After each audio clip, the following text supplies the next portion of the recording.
여러분 안녕하세요. 4월 22일 목요일 셉스의 꿈쟁이 라디오 꿈쟁이 셉스입니다. 직장 다니시는 분들은 매일 점심시간에 뭘 먹어야 하나 고민 많이 하시죠? 저희 교육자들도 코로나 상황이 다시 심각해지면서 요즘 점심을 다시 배달시켜서 먹고 있습니다. 매일 점심을 뭘 시켜야 하나 이 고민이 별일 아닌 것 같지만 은근히 스트레스이더라고요.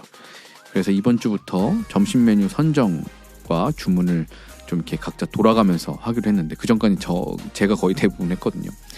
그러면서 이제 저희끼리 한 이야기가 집에서 이렇게 자녀들, 가족들 식사 챙기는 어머니들 고충이 얼마나 클까 하는 이야기를 하게 됐습니다. 집에서 가족들의 식사를 챙기는 어머니는 삼시세끼 뭘 먹이나 이 고민이 너무 크고 부담이라고들 하시죠. 그래서 보통 가장 맛있는 음식, 좋아하는 음식 뭐냐고 그러면 남이 해준 밥이라고 이렇게들 말씀들을 하시죠. 일상에서 보면 별거 아닌 것 같은 사소한 일, 그냥 쉽게 지나쳤던 그 일이 사실은 누군가의 작은 섬김과 배려로 인해 유지되었던 일이라는 것을 새삼 깨닫게 될 때가 있습니다. 물론 평소 반찬 투정을 안 하는 편이긴 한데 저는 그래도 조금은 내가 좋아하는 음식이 아니더라도 감사하고 또 맛있다고 칭찬하고 또 때로는 이런 음식과 반찬을 하면 어떨지 막 의견도 내고 내가 직접 요리도 하고 설거지도 하고 해야겠다는 그런 생각을 해보게 되었습니다. 우리는 아무리 사소한 것도 당연하게 여겨서는 안 됩니다. 그 사소한 것도 누군가의 섬김과 사랑의 결과이기 때문이죠. 오늘 여러분이 누리고 있는 당연한 그것들은 누구의 사랑과 섬김인지 한번 생각해 보시기 바랍니다. 오늘 주어진 오늘 이 하루도 우리를 사랑하시는 하나님의 선물이자 은혜임을 기억하실 수 있길 바랍니다. 감사하는 마음을 가지고 오늘의 꿈쟁이 라디오 시작하겠습니다.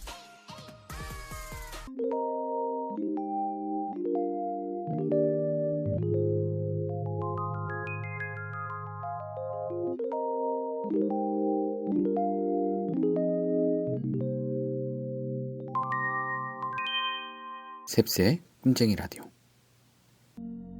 오늘의 메시지 시간입니다. 오늘의 큐티인 본문 역대하 8장 12절에서 18절까지 말씀을 메시지 성경 번역으로 읽어드리겠습니다. 그 후에 솔로몬은 그가 성전 현관 앞에 세운 하나님의 제단에서 하나님께 번제를 드렸다. 그는 모세가 정해둔 정기 예배 일정에 따라 안식일과 초하루 그리고 3대 절기인 무교절과 칠칠절과 초막절을 지켰다.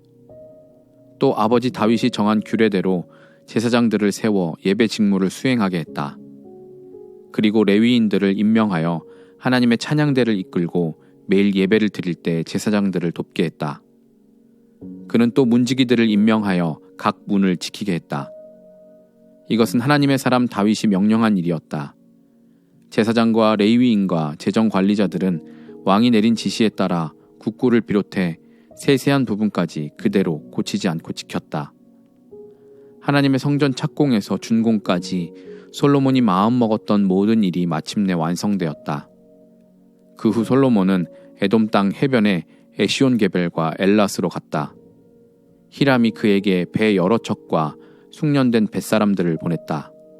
그들은 솔로몬의 사람들과 함께 동아프리카의 오빌로 항해에서 금 15톤을 실어다가 솔로몬 왕에게 바쳤다.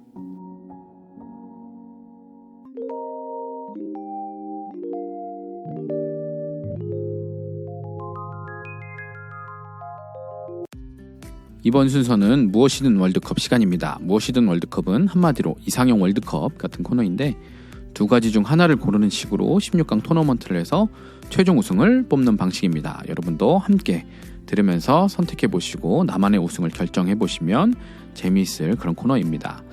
오늘 해볼 이상형 월드컵은요. 내가 가보고 싶은 여행지 월드컵인데요. 코로나 때문에 여행 가기가 어렵지만 이렇게 상상이라도 좀 우리가 하면서 여행지를 생각해보면 떠올려보면 기분 전환이 될 것 같아서 한번 선정해보게 되었습니다. 어떤 여행지들이 후보로 나오고 또 가장 가보고 싶은 곳은 어느 곳으로 선정될지 여러분도 함께 선택해보시길 바라겠습니다. 첫 번째 16강 첫 번째 치첸 이사 대 파리. 치첸 이사는 뭔지 모르겠는데 그 그 마야 문명 그 피라미드 같이 생긴 곳이네요. 저는 사진으로 보고 있는데 치첸 이사대 파리. 네. 모르는 것보다는 그래도 아는 파리는 한 번도 안 가봤습니다. 파리 가보고 싶고요. 두 번째 내가 가보고 싶은 여행지 두 번째 대결 예루살렘 대 남아프리카 공화국의 사파리. 사파리는 사실 저기 에버랜드 사파리밖에 안 가봤는데 예루살렘은 가봤어요. 그래서 물론 예루살렘을 또 가보고 싶은 마음도 있지만 그래도 저는 좀 이렇게 자연 광경이 아름답고 멋진 곳 아프리카는 또 한 번도 안 가봤기 때문에 남아프리카 공화국의 사파리를 선정해봤습니다. 자, 16강 세 번째는 이집트 대 서울. 네, 서울은 제가 어렸을 때부터 쭉 살아왔던 곳이고 이집트는 예전에 가봤어요. 그래서 사실 두 군데 다 가봤지만 그래 둘 중에 고르라면 서울은 언제든지 갈 수 있으니까 이집트를 고르겠습니다. 이집트는 또 가보고 싶어요. 자, 그 다음 내가 가보고 싶은 여행지 16강 네 번째 대결은 쿠바 대 베니스. 네, 쿠바 대 베니스. 저는 베니스. 네, 이 배 타고 곤돌라 타고 돌아다닐 수 있는. 자, 그리고 다섯 번째 대결 모스크바 대 상하이. 네, 상하이는 이제 굉장히 중국은 공산국가이지만 여기는 또 이렇게 또 굉장히 화려하고 많은 사람들이 이제 모이게 되는 또 굉장히 경제적으로도 발전한 도시죠. 그래서 상하이도 굉장히 멋있지만 그래도 저는 뭐랄까 모스크바는 러시아는 이제 한 번도 안 가봤고 기회가 되면 꼭 가보고 싶은 곳 중에 하나인데 그래서 상하이보다는 좀 모스크바를 선택할 것 같습니다. 그리고 내가 가보고 싶은 여행지 16강 여섯 번째 대결 토론토 대 괌. 토론토 대 괌. 예, 둘 다 정말 가보고 싶긴 한데 괌의 이런 휴양지 이런 푸른 그 바닷물하고 맑은 하늘 이런 거 생각하면서 괌에 꼭 한번 가보고 싶습니다. 그리고 내가 가보고 싶은 여행지 16강 일곱 번째 대결 모레노 빙하 대 몽골. 몽골인데요. 모레노 빙하는 이렇게 저는 사진으로 보고 있지만 이게 빙하 같은 게 가득한 그런 곳이네요. 이런 곳이 있는지 몰랐는데.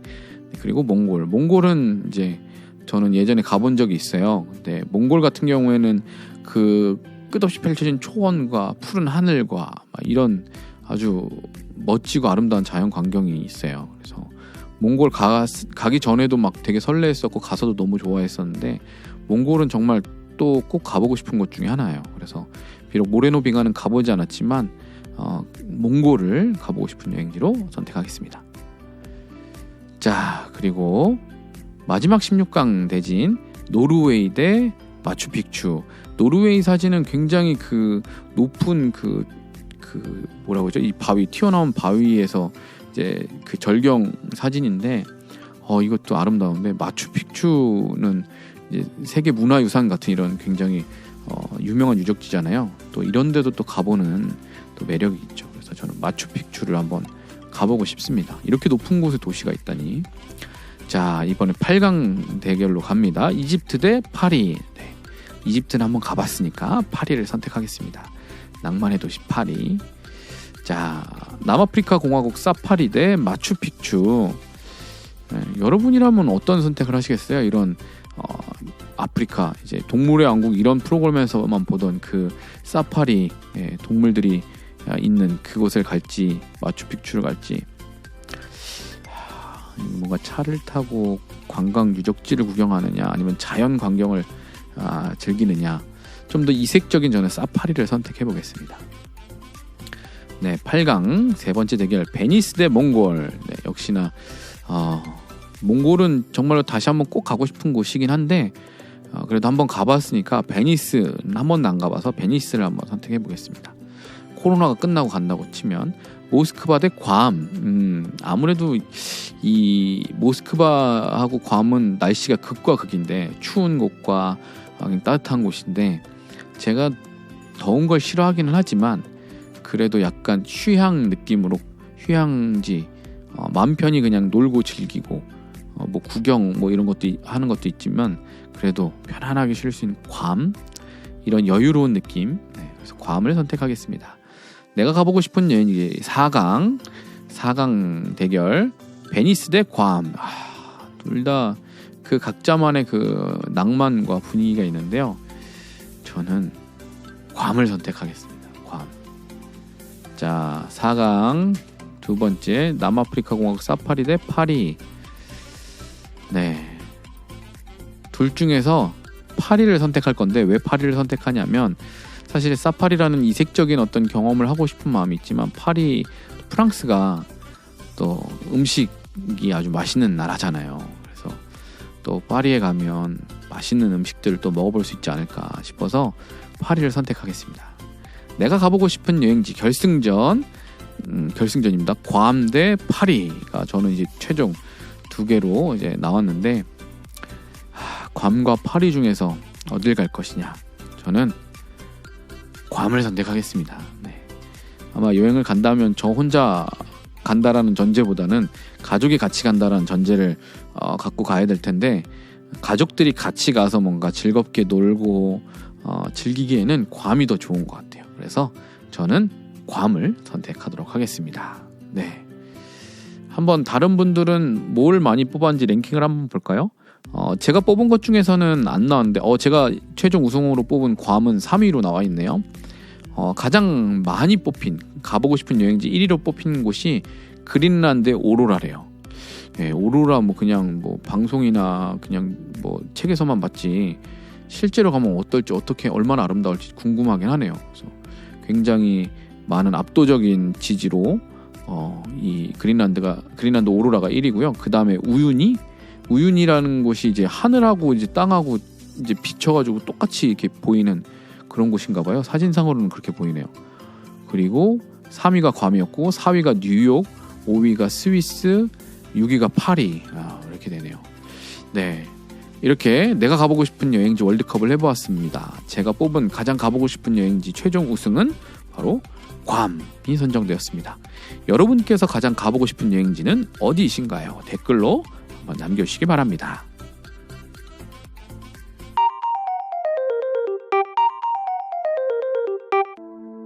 이번 코너는 책 읽어주는 남자 시간입니다. 이번 주는 조정민 목사님의 사람이 선물이다 중에서 믿음은 평안이다 챕터 중 글귀 9개를 읽어드립니다. 첫 번째, 인생에 계속되는 우연은 필연입니다. 인생의 우연 같은 많은 일들이 사실은 필연입니다. 흔하디 흔한 우연 넘어 파노라마처럼 펼쳐진 필연. 믿음은 그 필연의 관점입니다. 두 번째, 잘 먹고 잘 사는 것이 복이면 예수는 복이 없습니다. 오래 사는 것이 복이면 예수는 참 복이 없습니다. 잘 죽는 것이 복이면 예수는 정말 복이 없습니다. 예수는 세상의 복이 아니라 길이고 진리이며 생명입니다. 세 번째, 예수는 제자를 불렀습니다. 제자가 스승을 찾아가던 시절, 부를 만한 자격이 없는 사람들을 찾아가 나를 따르라고 불렀습니다. 멋모르고 따라 나섰던 제자들은 그 사랑에 눈뜨고 모두 제 발로 순교의 길을 걸었습니다. 네 번째, 기도는 내 일에 신이 응답하는 것이 아니라 신이 하는 일에 내가 응답하는 것입니다. 다섯 번째, 십자가는 목걸이가 아닙니다. 십자가는 첨탑이 아닙니다. 십자가는 죽음의 형틀입니다. 내 욕망 하나 못 박지 못하고 내 성질 하나 죽지 않는 십자가는 정말 십자가가 아닙니다.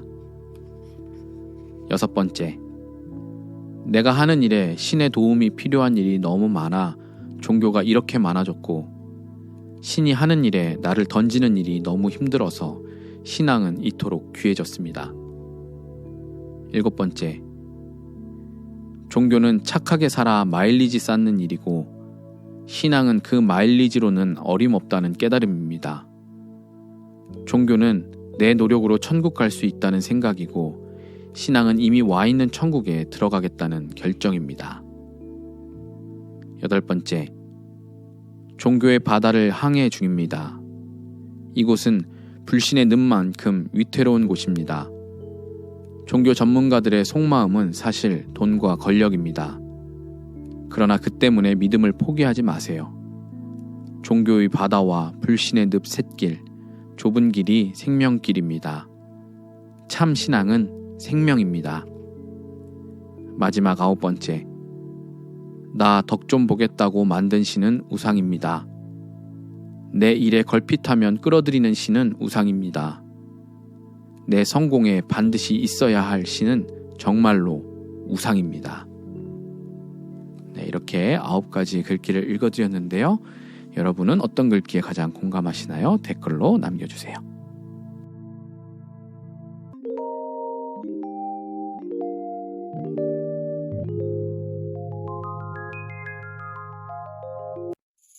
네, 이번에는 마인드노크 시간입니다. 제가 마인드노크라는 질문지에서 뽑은 질문에 답변을 하는 코너인데요. 여러분도 들으시고 여러분의 의견, 여러분의 생각을 댓글로 남겨주시면 감사하겠습니다. 2주 전이긴 하지만 지난번엔 감정이 뜨거운 신앙 대 차분히 생각하는 신앙, 당신은 어디에 가깝나요? 라는 질문이었습니다. 저는 차분히 생각하는 신앙에 가깝다고 그렇게 이야기했었습니다. 반면에 이제 댓글에는 감정이 뜨거운 신앙에 가깝다고 하는 분도 계셨고요. 중요한 건 서로 가진 신앙의 색깔이나 온도가 달라도 틀린 것이 아니라 서로 다른 것임을, 그리고 그것을 인정하고 또 서로를 섬기고 사랑하는 것이겠죠. 그러면 마인드노크에서 이번 주 뽑은 질문을 한번 보겠습니다. 이번에 뽑은 질문은요, 당신은 어떤 방식으로 관심과 사랑을 표현하나요? 입니다. 당신은 어떤 방식으로 관심과 사랑을 표현하나요? 저는 가족들에게는 보통 스킨십으로 사랑과 관심을 표현하는 편인 것 같습니다. 물론 그렇다고 제가 스킨십을 아주 많이 하는 것은 아니지만요. 말 안 해도 알겠지가 아니라 될 수 있는 한 많이 말하고 표현하면서 그렇게 들어야 한다고 생각하는 편이라서요. 가족의 경우에는 특별하게 스킨십으로 표현을 합니다. 그렇지만 보편적으로 저의 사랑과 관심의 표현 방식은 함께 식사하고 함께 대화하는 방식으로 이루어지는 것 같아요. 이게 교회 사역을 하다 보니까 자연스럽게 이런 방식을 주로 사용하게 되었던 것 같은데요. 제가 관심 갖고 사랑하려고 하는 사람들을 만나서 같이 식사도 하고 얼굴 보고 대화하고 이런 것들을 좋아합니다. 그런데 예전에는 주로 편지로 그런 걸 표현했어요. 편지를 써서 저의 마음과 관심, 사랑을 표현했던 것 같습니다. 저는 본래 내성적이고 소심한 성격이었는데요. 그래서 저의 정서나 성향에는 직접 표현하는 것은 아주 좀 드문 일이었고, 주로 저의 마음에 관심과 애정이 있는 경우에 편지를 써서, 직접 편지를 정성껏 써서 표현을 했었습니다. 그래서 제가 청소년일 때 20대 초중반까지 제가 좋아하는 사람들, 사랑하는 사람들한테 편지를 자주 써주고는 했습니다. 그래서 예전에 어릴 때, 학생 때, 한 청년부 막내 때 이럴 때는 편지만 한 주에 20-30통 썼던 적도 있어요. 그래서 거의 막 새벽까지 막 편지 쓰고 막 주일날 이제 교회 사람들한테 이제 전달하려고 그랬던 적도 있고, 편지를 주고받은 그런 교회 친구들, 후배들도 굉장히 많았고요. 그 편지만이 갖고 있는 감성이 있거든요. 네, 그래서 요즘도 아주 가끔씩 편지로 그런 마음을 표현하기도 합니다. 요즘은 스마트폰과 카톡이 발달해서 편지 쓸 일이 자주 없으니까 청년들에게 가끔 이런 표현 방식은 좀 신선하게 느껴지는 것 같아요. 네, 저는 그래서 그런 식으로 이제 저의 마음, 사랑을 표현합니다. 여러분은 어떠신가요? 여러분은 어떤 방식으로 자신의 관심과 사랑을 표현하시나요? 사람마다 조금씩 그 방식이 좀 다르겠죠. 자기만의 좋은 방식을 혹시 추천해 주실 수 있다면, 이렇게 하면 참 좋다라는 그런 조언을 해주신다면 좋을 것 같아요. 여러분의 이야기를 댓글로 들려주시길 바랍니다.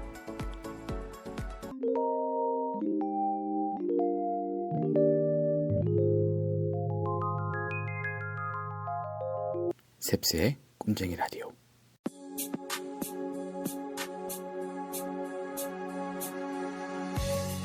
여러분은 하나님께서 현재의 행복에 필요한 모든 것을 주셨음을 알고 인정하시나요? 이번 4월의 품성인 만족의 정의이기도 한 이 말은 그리스도인들에게 참 중요한 품성이라고 생각됩니다.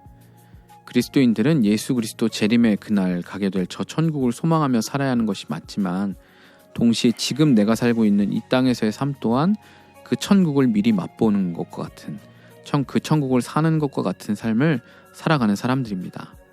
천국만이 내 집은 아닙니다라는 그 책 제목처럼, 오늘 내가 천국을 누리지 못하고 지옥처럼 살아가는 사람은 아무리 천국처럼 좋은 곳에 가도 결국 지옥처럼 살아가게 됩니다.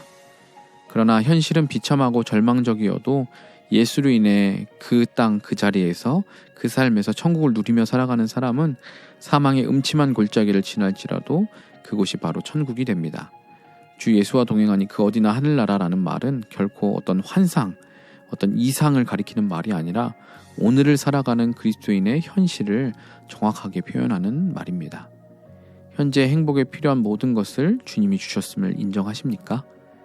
주님이 주셨지만 내가 못 찾고 모르고 불평하고 탐심을 부리고 있는 것은 아닐까요?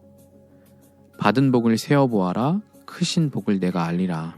찬송가의 가사처럼 오늘 우리에게 주신 복을 세어보고 만족하고 감사하는 하누리 가족들 되실 수 있길 바랍니다.